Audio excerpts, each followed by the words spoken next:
Shalom, salam sejahtera jemaat sekalian yang dikasihi Kristus di tiap keluarga. Senang sekali jika kita diberi sukacita dan kemenangan untuk dapat sekali lagi datang beribadah di hadapan Tuhan Pencipta dan Penebus kita dalam situasi pandemi yang penuh pergumulan ini. Mari jemaat sekalian, dengan hati yang penuh syukur kita berdiri dan dengarlah panggilan ibadah kita. Mazmur 105 ayat 1-4. Bersyukurlah kepada Tuhan, serukanlah namanya, perkenalkanlah perbuatannya di antara bangsa-bangsa. Bernyanyilah baginya, bermazmurlah baginya, percakapkanlah segala perbuatannya yang ajaib. Bermegahlah di dalam namanya yang kudus, biarlah bersuka hati orang-orang yang mencari Tuhan. Carilah Tuhan dan kekuatannya, carilah wajahnya selalu. Ibadah pada pagi hari ini dibuka di dalam nama Allah Bapa, Allah Putra, dan Roh Kudus. Turunlah berkat anugerahnya atas kita sekalian yang beribadah kepadanya. Amin. Dengan penuh penghormatan dan kekaguman, mari kita menyembah Allah dengan pujian, berilah hormat padanya.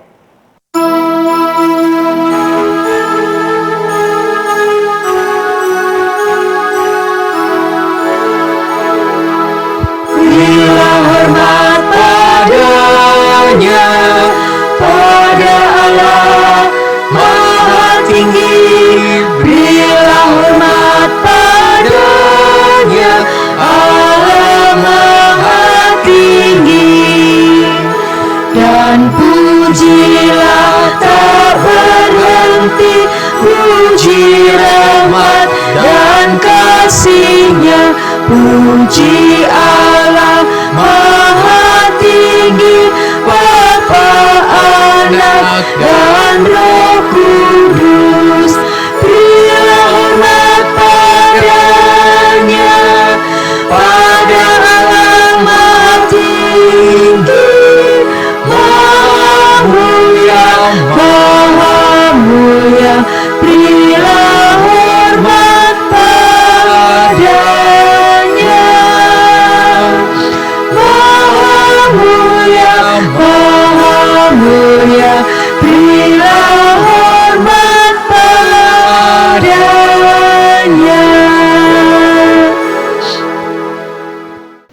Jemaat yang dikasihi Tuhan, mari kita berdoa.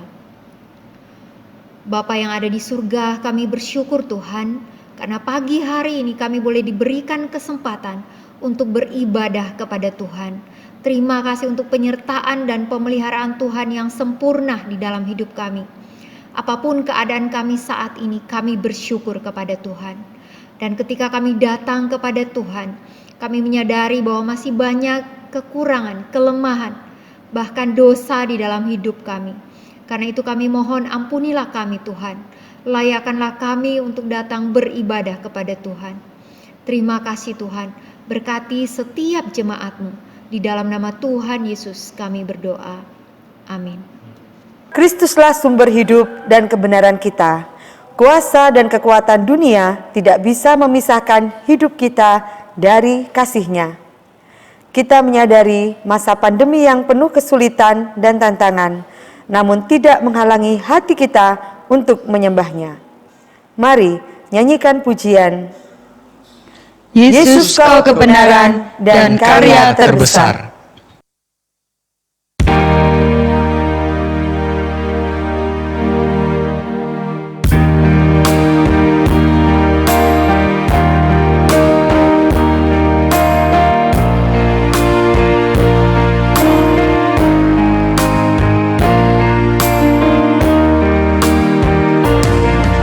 Yesus kau kebenaran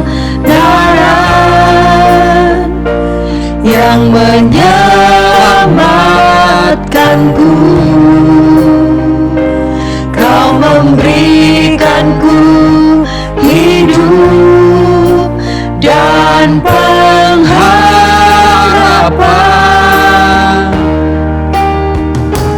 Ku ikut kehendakmu, ku perlu anugerah-Mu. Ku nyatakan janjiku kepadamu.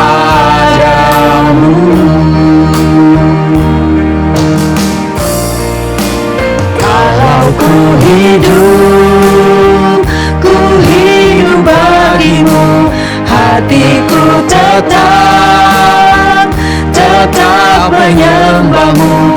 Dunia tak bisa menjauhkanku dari kasih-Mu. Selama ku hidup bagimu, mataku tetap memandang-Mu. Dunia tak bisa menjauhkanku dari kasih-Mu. Kalau ku hidup bagimu, hatiku tetap menyembah-Mu. Dunia tak bisa menjauhkanku dari kasih-Mu. Selama ku hidup bagimu, mataku tetap memandang-Mu. Dunia tak bisa menjauhkanku dari kasih-Mu.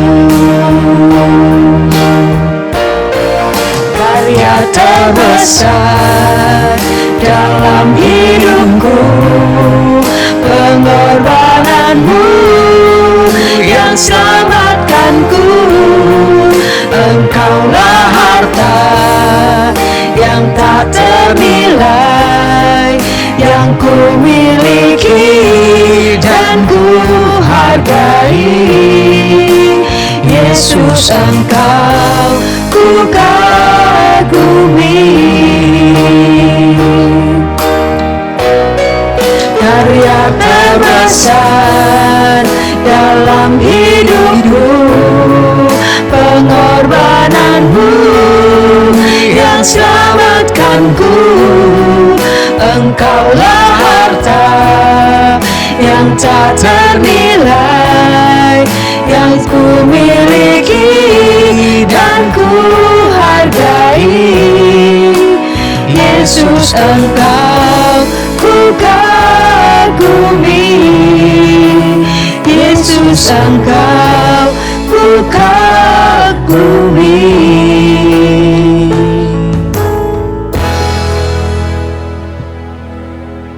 Situasi kesulitan dan penuh pergumulan bisa saja membuat jiwa kita lemah dan lesu. Kepada siapakah kita berharap dan berseru? Mari, dengan anugerah-Nya kita datang kepada Kristus, sumber penghiburan dan kekuatan kita. Nyanyikan pujian, Bangunkan jiwaku yang lesu, dan biarpun gunung-gunung beranjak.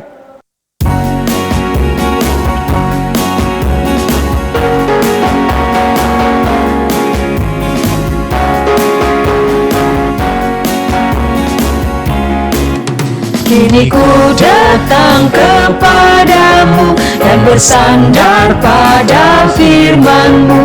Dengarkanlah doaku ini, oh bangunkan jiwaku yang lesu. Bangunkan jiwaku yang lesu. Bangunkan jiwaku yang lesu. Roh Kudus datang dan berkuasalah, oh bangun jiwaku yang lesu.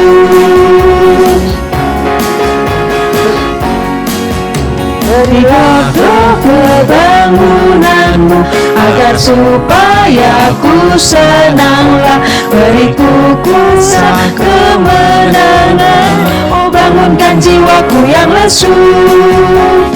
Bangunkan jiwaku yang lesu. Bangunkan jiwaku yang lesu.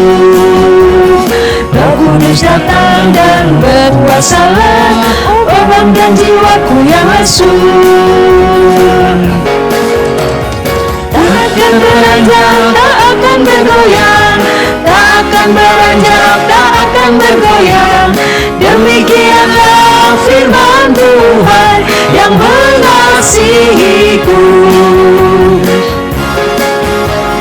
Biarpun gunung-gunung beranjak dan bukit-bukit pun bergoyang, tapi kasih setiamu tak akan beranjak dariku. Biarpun gunung-gunung beranjak dan bukit-bukit pun bergoyang, tapi kasih setiamu tak akan beranjak dariku. Tak akan beranjak, tak akan bergoyang, tak akan beranjak, tak akan bergoyang. Demikianlah firman Tuhan yang mengasihiku.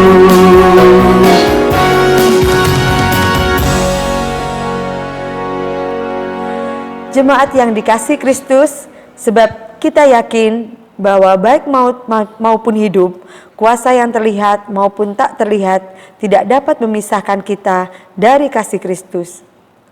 Oleh anugerahnya, setiap hati kita dilawat Tuhan melalui firman-Nya. Nyanyikan pujian. Kemenangan terjadi di sini.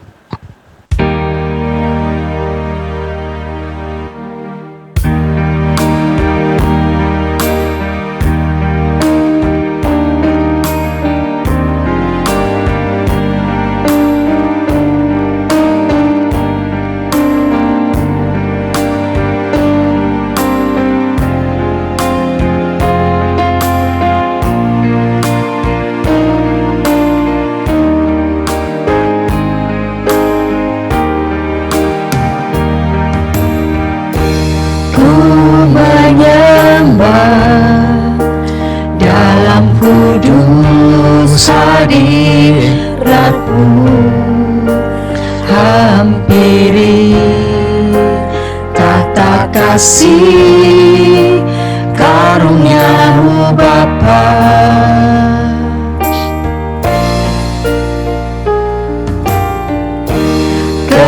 Kekuatanku hanya dalam hadirat-Mu, Yesusku. Hanya Kaulah segalanya.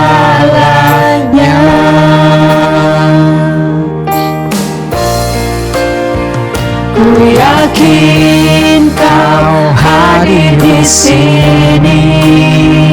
Ku rasakan kuasa yang tak terbatas. Ku yakin Kau nyata di sini.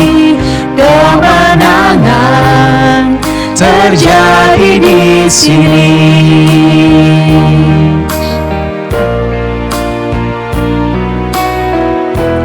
Ku menyembah dalam kudus hadirat-Mu, hampiri tata kasih karunia-Mu Bapa.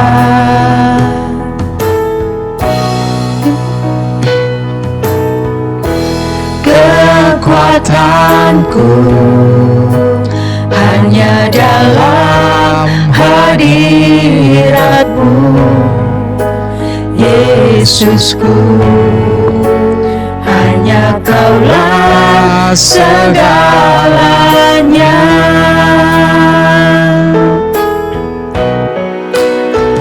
Ku yakin Kau hadir di sini.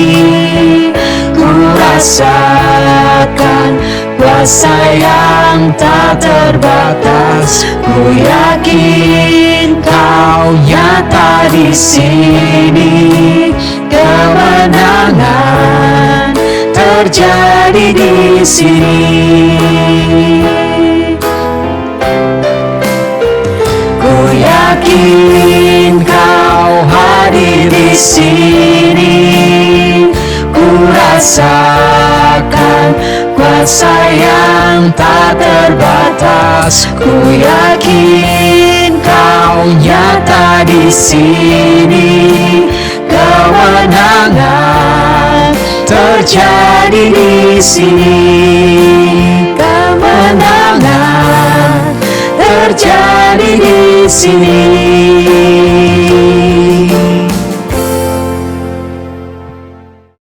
Jemaat sekalian, firman Tuhan pada pagi hari ini diambil dari Roma pasal 8 ayat 35 sampai 39. Roma pasal 8 ayat 35 sampai 39.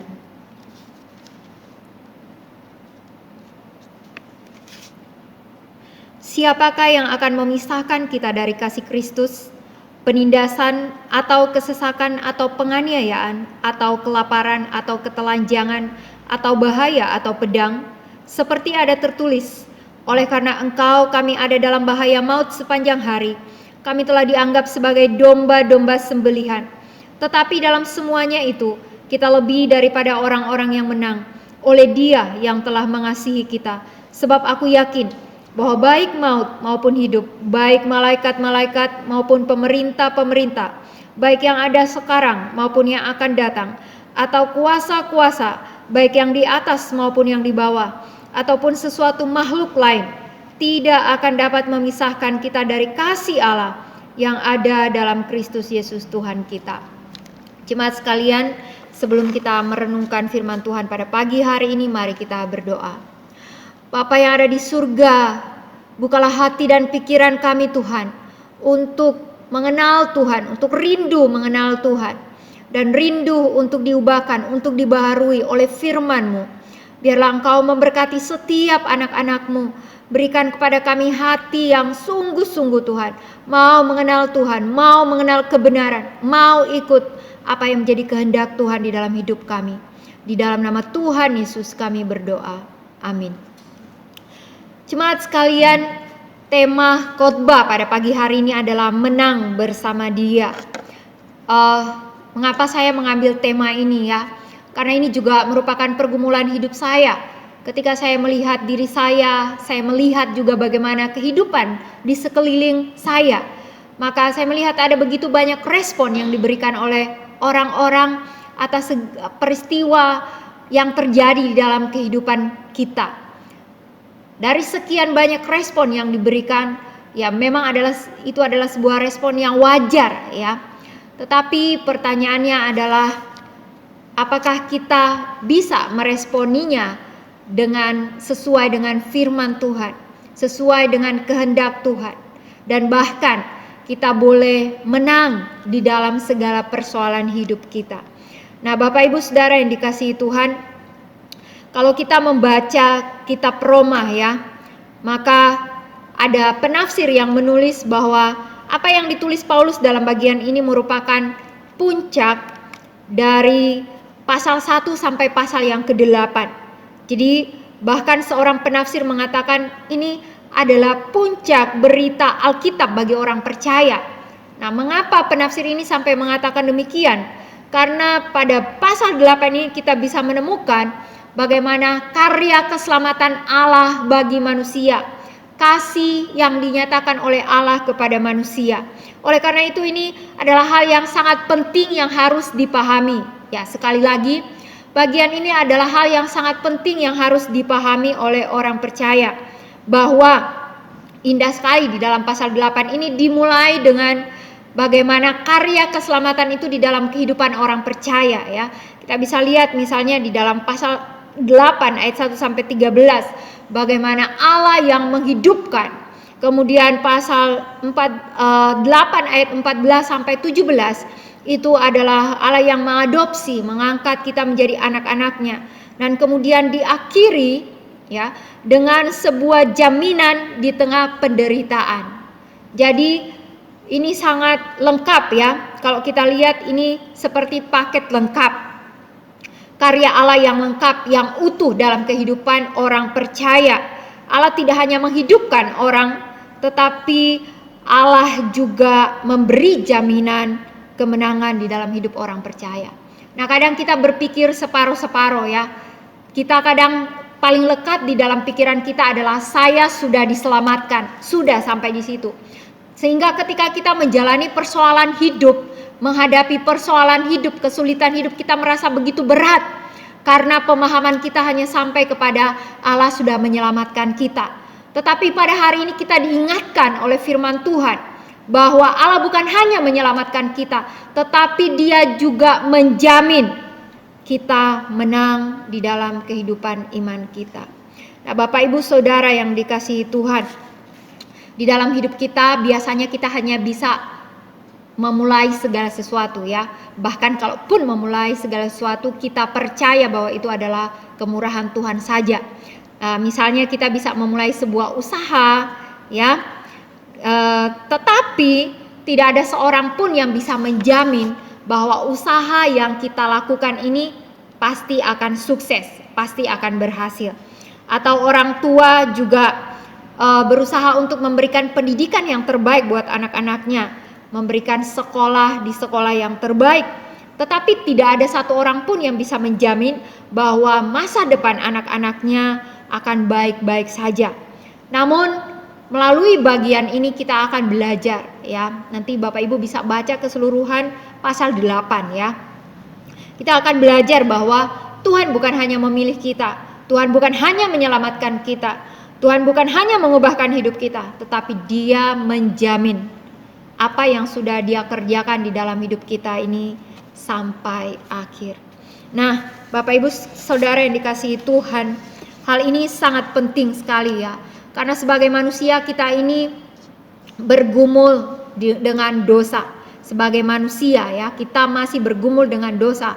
Walaupun Tuhan sudah menyelamatkan kita, tetapi tidak membuat kita kebal terhadap dosa.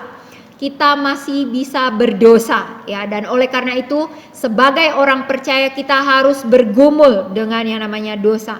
Nah, hal ini membuat hidup kita ini menjadi rapuh ya. Tidak ada kekuatan yang begitu kuat ya, yang membuat kita bisa tetap seperti batu karang yang teguh dalam hidup kita. Malah kita bisa melihat ya, semakin banyak persoalan hidup yang kita alami, kita semakin bisa mengakui bahwa ternyata kita ini begitu lemah. Ternyata kita ini tidak begitu kuat untuk menghadapi banyak pergumulan hidup. Nah, saya juga melihat ketika pandemi ini ada ya, sampai di Indonesia, tidak ada satu orang pun yang bisa menolak pandemi ini ya. Kita hanya bisa menghindarinya supaya tidak tertular oleh pandemi ini. Dan kalau kita lihat bagaimana beberapa orang yang mengalami infeksi dari virus ini, betul-betul mereka begitu kesulitan ya. Ada yang mengalami tekanan yang begitu berat. Saudara-saudara, ini bukan hal yang mudah. Di sana kita bisa melihat betapa manusia tidak punya kekuatan apa-apa, begitu lemah, dan kita mesti bergantung penuh kepada Tuhan. Dan kalau kita mau jujur ya di dalam hidup kita ini, ketika menghadapi persoalan hidup, mana yang lebih banyak?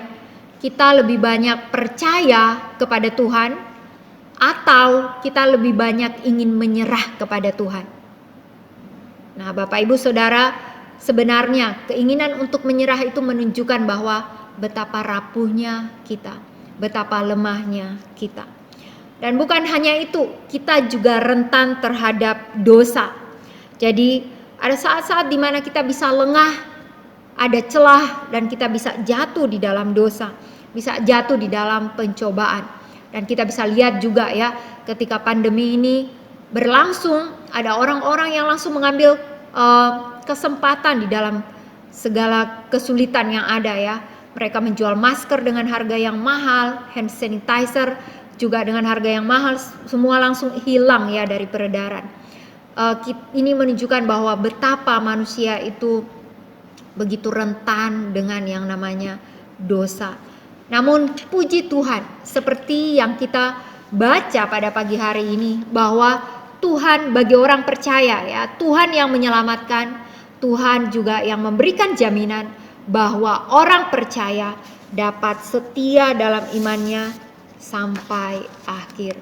Nah, Bapak Ibu Saudara yang dikasihi Tuhan, Sini kita akan belajar hal yang pertama ya dari bagian yang kita baca pada pagi hari ini, bahwa kasih Allah tidak meniadakan kesulitan hidup, tetapi menjamin kemenangan atas persoalan hidup.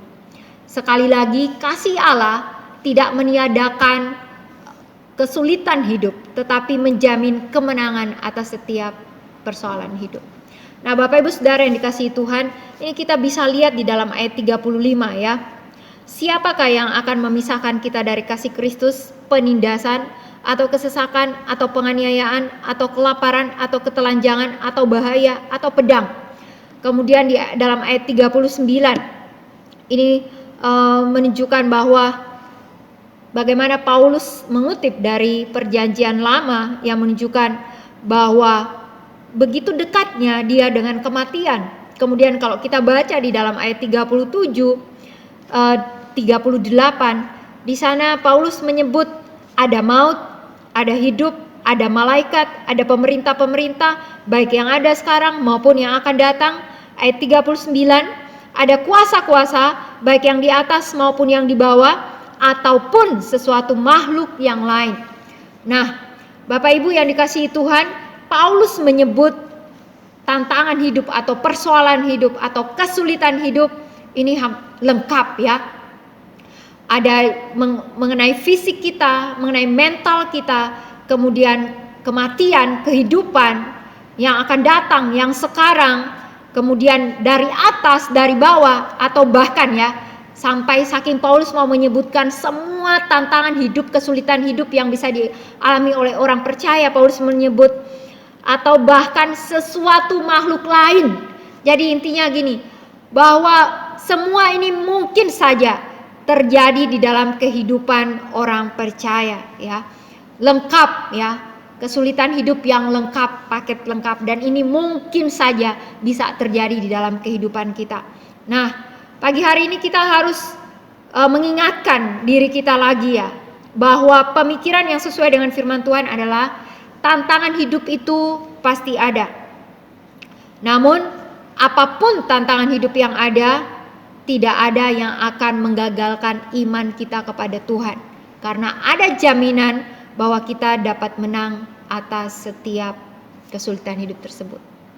Nah, ini yang harus kita taruh di dalam pikiran kita ya. Karena kebanyakan dari kita berpikir ya bahwa banyak orang Kristen memiliki pikiran seperti ini. Menjadi Kristen yang sejati atau yang ideal, yang normal itu adalah kalau tidak ada kesulitan hidup. Kalau hidupnya enak-enak saja. Kalau hidupnya lancar-lancar saja, berarti itu orang Kristen yang paling ideal. Tidak. Alkitab justru menyebutkan bahwa segala paket lengkap dari tantangan ini bisa saja dialami oleh orang percaya. Tetapi ada jaminannya di sana. Ada kemenangan. Orang percaya tidak akan jatuh tergeletak. Nah, seperti apa yang digambarkan oleh James M. Boyce ya di dalam buku Romans The Reign of Grace. Jadi James Montgomery Boyce ini dia menjelaskan bagian ini dengan menggunakan sebuah analogi ya. Jadi ada seorang pendaki gunung. Nah, pendaki gunung ini biasanya dia kalau mau mendaki ada tali juga ya. Nah, pendaki gunung ini mengikatkan tali itu kepada dirinya. Nah, di atas ada guide-nya, ada penuntunnya, pembimbingnya yang sudah pegang talinya. Jadi, pendaki gunung ini akan mendaki gunung ini sambil memegang tali, dan di mana tali itu sudah diikatkan di badannya juga. Nah, meskipun rutenya berbahaya dan mungkin pendaki ini bisa tergelincir, tetapi dia tidak akan jatuh pada kematian karena ada tali yang mengikatkannya kepada guide-nya atau kepada penuntunnya yang ada di atas, dan penuntunnya selalu melihat dia. Nah, saudara-saudara sekalian, Kristus itu adalah guide-nya kita ya. Jadi Kristus itu adalah penuntun hidup kita. Kristus adalah pedoman hidup kita, dan dia tidak akan pernah tergelincir.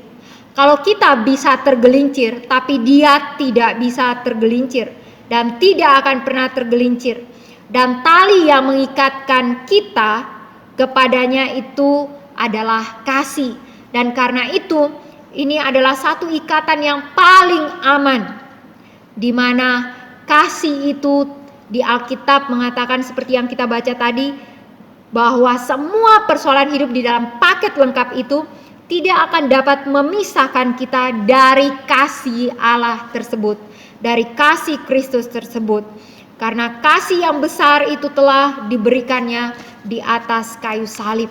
Dan ini terlihat sebenarnya di dalam ayat sebelumnya ya, yaitu ayat 32. Ia yang tidak menyayangkan anaknya sendiri, tetapi yang menyerahkannya bagi kita semua. Bagaimanakah mungkin ia tidak mengaruniakan segala sesuatu kepada kita bersama-sama dengan Dia?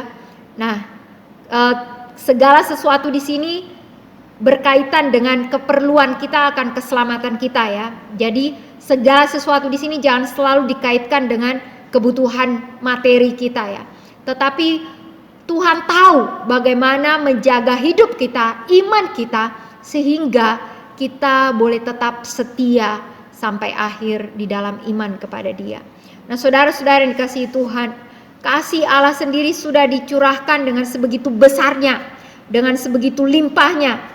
Dikatakan sampai Tuhan Bapa tidak menyayangkan anaknya sendiri, rela memberikan anaknya sendiri dan menyerahkannya bagi orang-orang berdosa. Nah, kalau kita berkorban untuk orang baik masih masuk akal ya. Tetapi kemudian kalau kita mengorbankan anak kita untuk orang jahat, itu sangat tidak masuk akal. Tapi inilah yang dikerjakan oleh Allah untuk menyatakan kasih-Nya kepada kita. Dan bahkan J.I. Packer itu mengatakan begini ya, di dalam bukunya Mengenal Allah. Kasih Allah kepada orang berdosa itu mencakup identifikasi dirinya sendiri untuk kesejahteraan mereka. Jadi ini kayak merupakan sebuah ujian. Ketika Allah memberikan atau mengaruniakan kasih-Nya kepada manusia, maka itu berarti Allah harus memberikan kebahagiaan kepada manusia. Allah harus membuat manusia bahagia. Nah, saudara-saudara, sama seperti gambaran begini ya. Apakah seorang ayah akan berbahagia jika tahu kalau anaknya gagal di dalam hidupnya, kemudian membiarkan anaknya? Tentunya tidak ya. Ayah ini akan berjuang sampai akhirnya anaknya ini berhasil di dalam kehidupannya. Demikian juga suami dengan istri.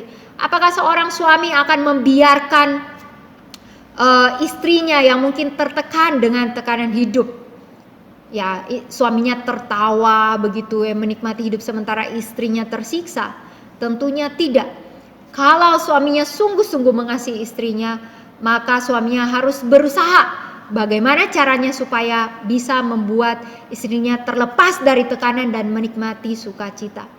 Nah, saudara-saudara yang dikasihi Tuhan, inilah yang Allah lakukan kepada manusia. Sebenarnya Allah sendiri sudah bahagia tanpa manusia, dan Allah sendiri akan tetap bahagia jika membinasakan manusia yang sudah jatuh ke dalam dosa. Namun karena Allah telah menetapkan kasih-Nya kepada orang-orang berdosa tertentu, orang-orang pilihan-Nya, maka Ia tidak akan merasakan kebahagiaan yang sempurna dan lengkap sebelum membawa setiap orang yang Ia pilih ke surga. Akibatnya, Ia memutuskan bahwa sejak saat itu sampai selama-lamanya kebahagiaannya bergantung pada kebahagiaan kita. Nah, saudara-saudara, ini pernyataan yang sangat dalam ya. Bagaimana Allah ya, bukan manusia ya. Allah sungguh-sungguh mengasihi manusia sehingga J.I. Packer mengatakan Allah tidak akan bahagia sampai atau kebahagiaan Allah itu bergantung pada kebahagiaan kita.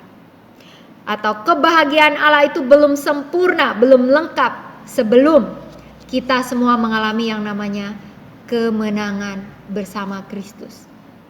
Menang atas segala persoalan hidup sampai kita berjumpa dengan Bapa yang ada di surga. Saudara-saudara, mengetahui kasih Allah yang sungguh-sungguh yang begitu besar ini dalam hidup kita, apakah kita masih meragukan akan kasih Tuhan? tidak ada yang perlu diragukan lagi. Tuhan bahkan sudah merelakan yang Dia miliki, yang terbaik, semuanya sudah Dia berikan. Apa yang masih kita ragukan lagi? Nah, saudara-saudara yang dikasihi Tuhan, bagian selanjutnya akan kita lihat bahwa kasih Allah tidak akan berkurang atau berakhir karena kegagalan, kelemahan, ataupun dosa-dosa kita.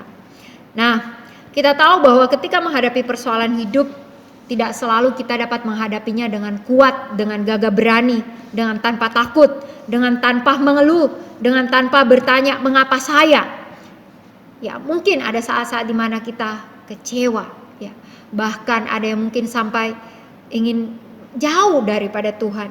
Nah, saudara-saudara yang dikasihi Tuhan, semua itu kalau benar-benar kita adalah orang percaya, anak-anak Tuhan, orang-orang yang berdosa tertentu yang sudah dipilihnya, maka Tuhan tidak akan pernah mengurangi kasih-Nya di dalam hidup kita.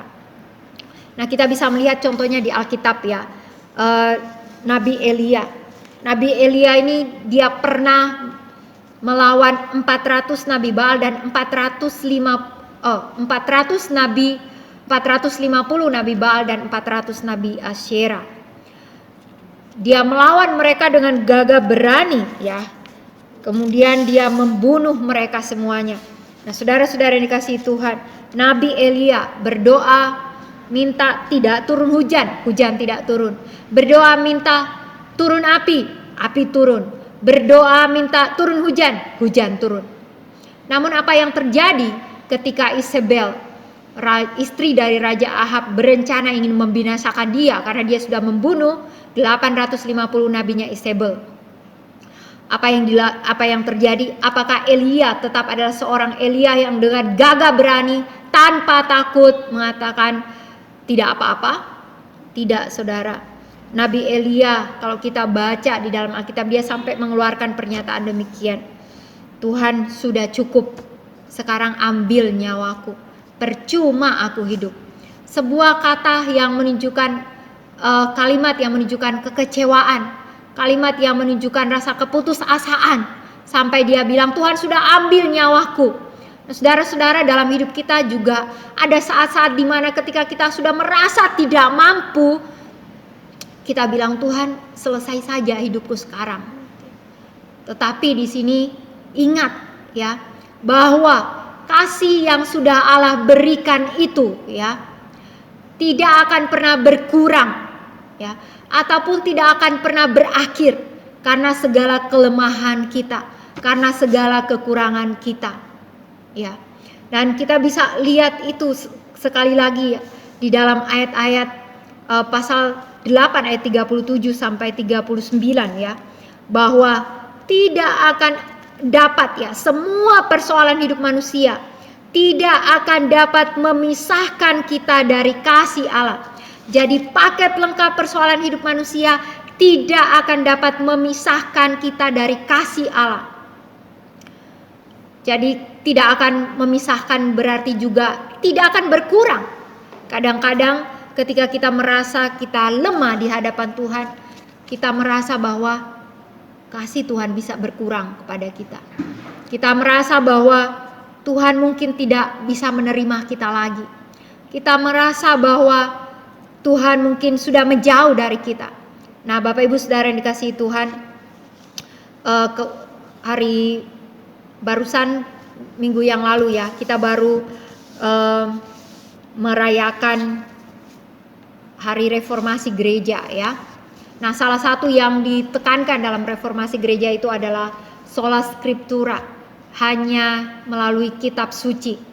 Nah, kalau saya mengatakan tadi, kadang kita merasa ya, kita merasa Tuhan kasihnya berkurang, kita merasa Tuhan jauh.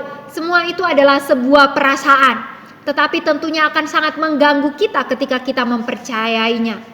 Nah, saya diingatkan lagi dengan memperingati hari reformasi bahwa mestinya yang kita tanamkan di dalam pikiran kita, di dalam hati kita, itu bukan perasaan kita sendiri, tetapi firman Tuhan. Apa yang firman Tuhan katakan? Firman Tuhan mengatakan bahwa kasih Allah tidak akan pernah berkurang. Kasih Allah tidak akan pernah berakhir, ya.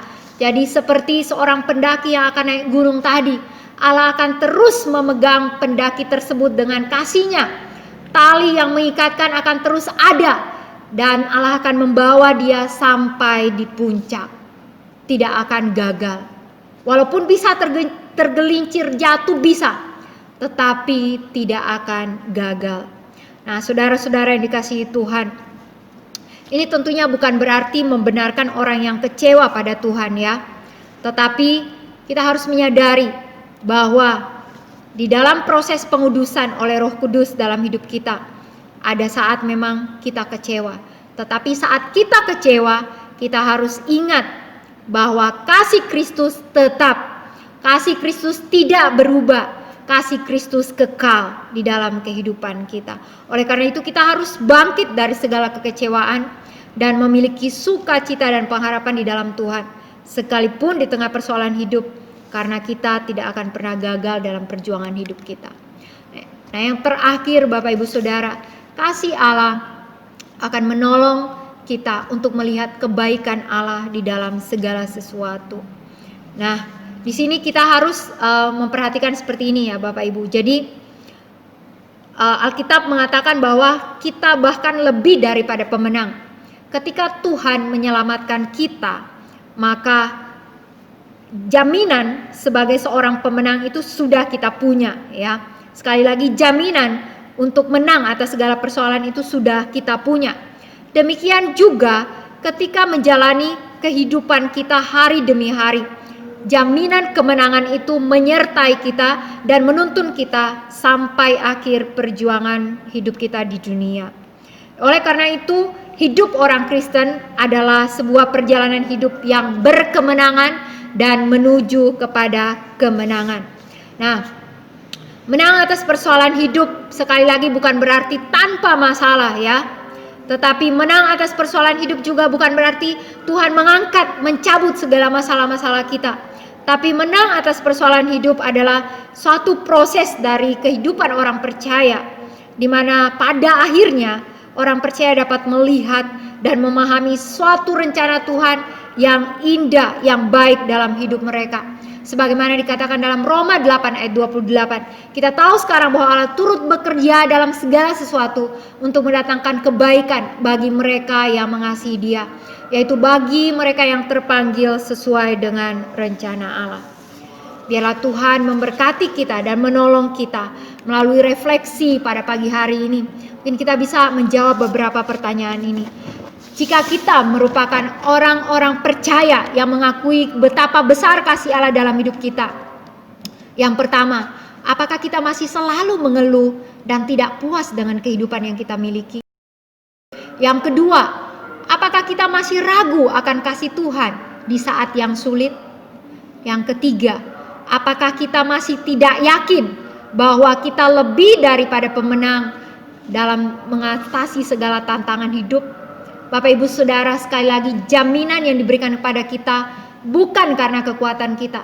Mengapa kita menjadi lebih daripada pemenang? Karena yang memenangkan kita itu adalah Kristus. Seperti C.I. Packer berkata bahwa sudah Tuhan putuskan sendiri, Dia sudah menentukan bahwa kebahagiaannya menjadi lengkap, menjadi sempurna ketika Dia sudah membawa anak-anaknya ke surga. Jadi tidak ada satupun yang dapat gagal di dalam genggaman Kristus. Karena firman-Nya mengatakan tidak ada apapun yang dapat memisahkan kita dari kasih-Nya. Mari kita berdoa. Bapa yang ada di surga, terima kasih Tuhan Kau mengingatkan kami di masa yang sulit ini. Bahwa kasih-Mu tidak berkurang, kasih-Mu tidak dapat gagal dalam hidup kami. Bahkan ketika kami kecewa akan hidup ini, ketika kami merasa gagal dalam hidup ini, kasih-Mu juga tetap dan bahkan mengangkat kami, sehingga kami boleh terus bertahan, maju bersama dengan Tuhan, menang bersama dengan Tuhan, sampai kami menyelesaikan rencana Tuhan bagi kami di dalam dunia ini. Terima kasih Tuhan, berkati setiap jemaat-Mu di dalam nama Tuhan Yesus kami berdoa. Amin. Jemaat yang dikasihi Tuhan, bersama dengan gereja-gereja Tuhan di segala abad dan tempat, mari kita mengaku pengakuan iman rasuli demikian. Aku percaya kepada Allah, Bapa yang Maha Kuasa Halik langit dan bumi, dan kepada Yesus Kristus anaknya yang tunggal Tuhan kita, yang dikandung dari Roh Kudus, lahir dari anak darah Maria, yang menderita sengsara di bawah pemerintahan Pontius Pilatus, disalibkan, mati dan dikuburkan, turun ke dalam kerajaan maut. Pada hari yang ketiga, bangkit pula dari antara orang mati, naik ke surga, duduk di sebelah kanan Allah, Bapa yang Maha Kuasa, dan dari sana ia akan datang untuk menghakimi orang yang hidup dan yang mati. Aku percaya kepada Roh Kudus, gereja yang kudus dan am, persekutuan orang kudus, pengampunan dosa, kebangkitan tubuh, dan hidup yang kekal. Amin. Jemaat yang dikasihi Tuhan, bersyukur firman Allah memberi kita kekuatan iman bahwa kita menang bersama dengan Kristus menghadapi gejolak dunia dan pergumulan hidup kita tetap berdiri teguh dalam Kristus. Sebagai respon syukur, mari kita bawa persembahan kita di hadapan Tuhan. Kita nyanyikan pujian bersama Batu Karang yang Kukuh.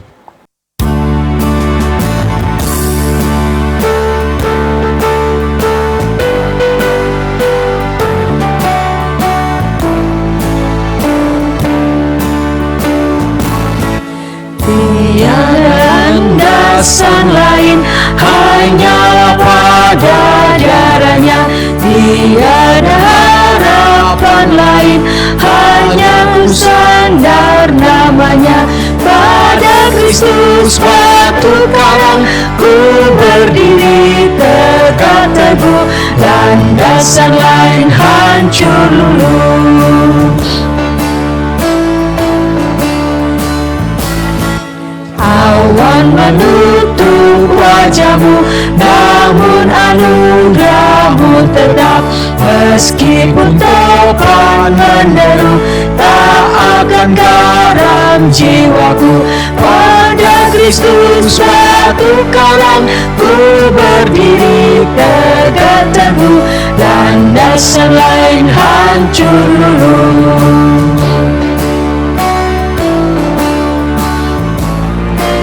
Bila nafiri berbunyi, aku menghadap padamu, mengenakan jubah putih, ya jubah kebenaranmu. Pada Kristus batu karang, ku berdiri tegak teguh. Landasan lain hancur luluh.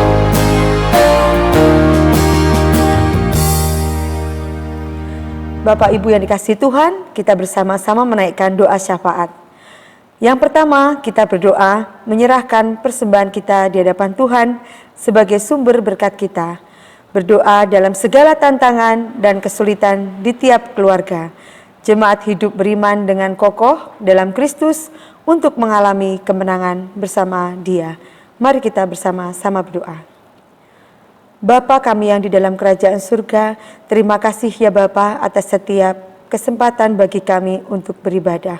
Walaupun kami beribadah secara online, tapi biarlah berkat dan anugerah Tuhan tetap ada untuk jiwa kami semua.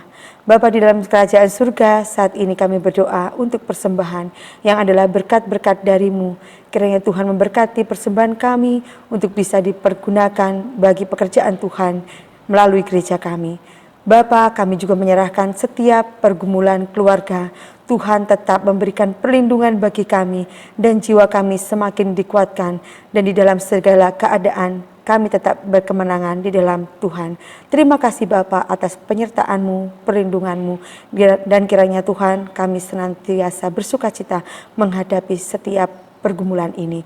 Terima kasih Bapa, di dalam nama Tuhan Yesus Kristus anak-Mu kami berdoa. Amin. Yang kedua, kita berdoa bagi bangsa kita di masa sulit pandemi ini. Tuhan tetap menjaga kesatuan bangsa kita, supaya masyarakat tidak mudah terprovokasi dengan isu sara yang berkembang saat ini, dan pemerintah sigap dan memberi rasa aman. Mari kita bersama-sama berdoa. Bapa di dalam kerajaan surga, sungguh masa pandemi ini adalah sulit bagi kami, tetapi biarlah kami senantiasa tetap bersama-sama untuk selalu berdiri teguh di hadapan-Mu, saling mengasihi Tuhan, dan kami saling membantu. Bapa, kami berdoa untuk bangsa kami, untuk masyarakat ini semua, supaya kami tidak mudah untuk terprovokasi.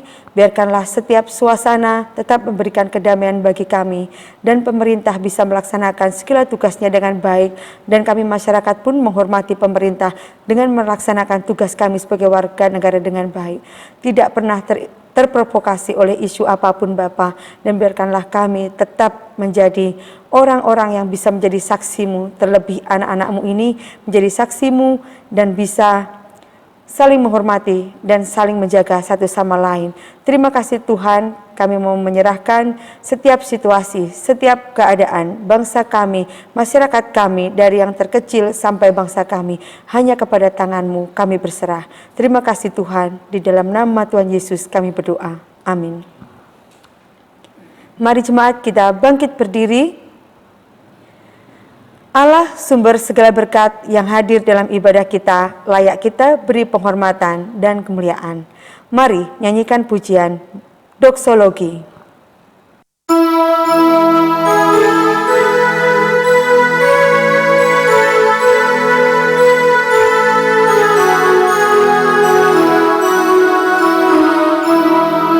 Puji Allah, Bapa, Putra, puji Allah, Roh Kudus, ketinggiannya yang esa, pohon selma, sumber berkat. Amin.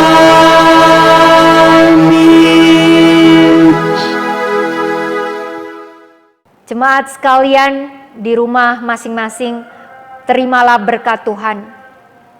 Kiranya kasih karunia dari Allah, kasih yang dinyatakan dengan limpahnya di dalam Putra Tunggalnya Yesus Kristus, dan kasih yang dinyatakan di dalam Allah Roh Kudus, senantiasa menyertai kita dari sekarang ini, ketika kita menghadapi masa-masa yang sulit ini, bahkan sampai kapanpun. Dalam menghadapi persoalan hidup apapun, ingatlah bahwa kasih-Nya tidak akan pernah berkurang, tidak akan pernah gagal, tetapi akan terus menyertai kita sampai bertemu dengan Dia di surga. Amin.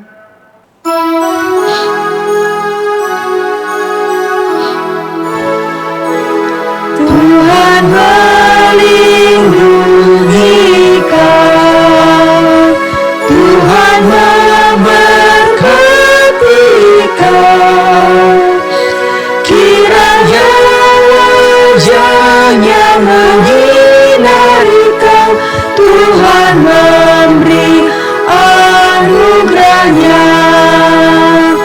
damai sejahtera. Amin.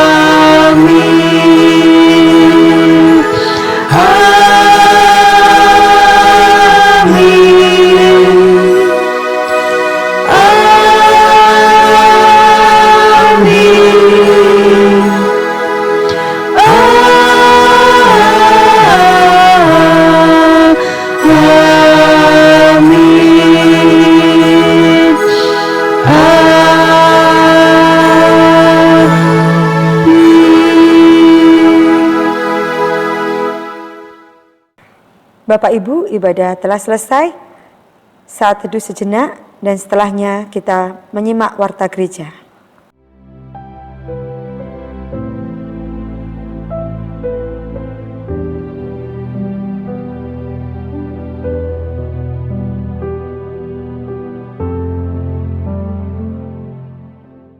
Warta gereja yang pertama, kami segenap jemaat Elion Puri mengucapkan terima kasih kepada Ibu Lian Darero yang telah melayani pemberitaan firman Allah. Tuhan Yesus memberkati. Yang kedua, terima kasih jemaat yang dengan setia tetap mendukung pekerjaan Tuhan di gereja kita di masa sulit ini melalui persembahan syukur khusus perpuluhan. Tuhan Yesus memberkati. Yang ketiga, jemaat didorong mengikuti persekutuan doa EBS secara online. Karya Roh Kudus dalam pengudusan pada setiap Rabu jam 7 malam, dan Minggu jam 9 pagi, atau menyesuaikan di rumah masing-masing bersama keluarga. Yang keempat, jemaat terus melaksanakan program hebat baca Alkitab 2 pasal dan tiap hari dan saat teduh. Yang kelima, jemaat menerapkan protokol kesehatan di dalam dan di luar rumah supaya tetap terlindungi. Kita menyanyikan pujian Ku Cinta Keluarga Tuhan.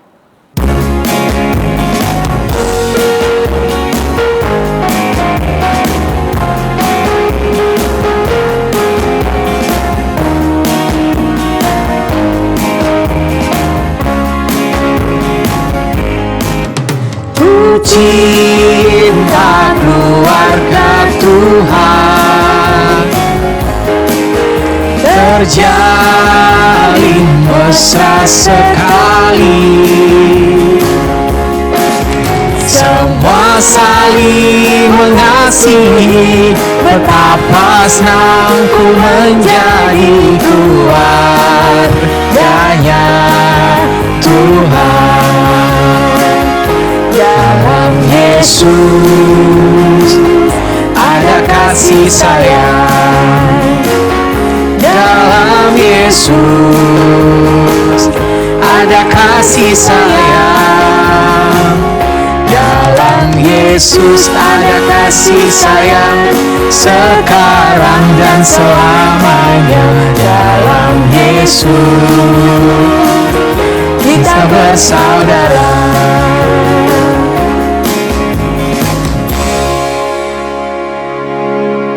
Terima kasih, Tuhan Yesus memberkati.